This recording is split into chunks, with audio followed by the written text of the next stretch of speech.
ம். கமல் சாரோட நடிச்சிரும்னு சொல்லி ரொம்ப நாளா சொல்லிட்டே இருப்பாரு. அவர் வந்து மிகப்பெரிய கமலஹாசனுடைய ரசிகர். அதுக்காகவே கடவுள் கடவுள்னு அவருக்கு போஸ்டர் அடிச்சு விட்டார். இவருக்கே ஒரு ரசிகர் பட்டாளம் இருக்கும்போது ஆண்டவர் ஆண்டவர்னு சொல்லி போஸ்டர் அடிச்சு அவர் படங்களுக்கு கூட்டுவார். முதல் காட்சியில போய் தேட்டர்ல அந்த இப்ப கூட சமீபத்தில் ஒரு படத்துக்கு ரீரிலீஸ் ஆன படத்துக்கு கூட விஸ்வரூபம் படத்துக்கு தான் நினைக்கிறேன், கையில வந்து சூடத்தை பொருத்தி ஆழத்தி எடுத்துக்கிட்டு இருந்தாரு. அந்த மாதிரி கமல் ஒரு மிகப்பெரிய வெறியன் அவரு.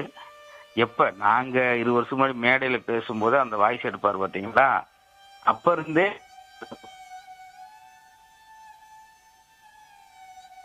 அது ரொம்ப நாள் ஆசை சார் அவருக்கு. சார், நீங்க கடைசியா அவர் கூட எந்த மேடையில அல்லது எந்த நிகழ்ச்சியில கலந்துக்கிட்டீங்க? அப்போ அவர் உங்ககிட்ட பேசினது, அந்த விஷயங்களை பகிர்ந்துக்க முடியுமாங்க சார்?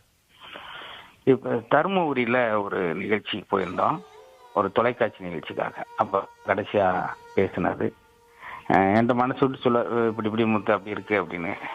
இந்த கிளி விஷயத்துல கூட அவருக்கு அந்த கிளி எந்த கிளி கட்டுப்படுத்தப்பட்ட கிளி இது வளர்க்கக்கூடாதுன்னு கூட தெரியாம தான் அதெல்லாம் என்கிட்ட ஷேர் பண்ணிக்கிட்டு இருக்கும்போது தான் நாங்கள்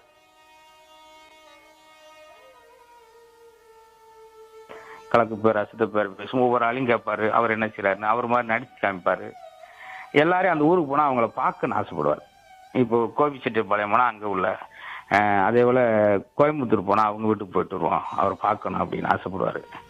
அது மாதிரி மதுரைக்கு வந்தால் இன்னைக்கு வரப்போகிற முத்து நீ இருப்பியா அப்படின்வாரு. இதெல்லாம் எனக்கு ஒரு அப்படி நீங்கள் கேட்க கேட்க எனக்கு வந்துக்கிட்டே இருக்கணும்னா அவ்வளோதான். பெருசான ஆசையெல்லாம் இல்லை. நல்லா மகிழ்ச்சியாக இருக்குன்னு நண்பரோட பேசணும், சிரிக்கணும், அவ்வளோதான்.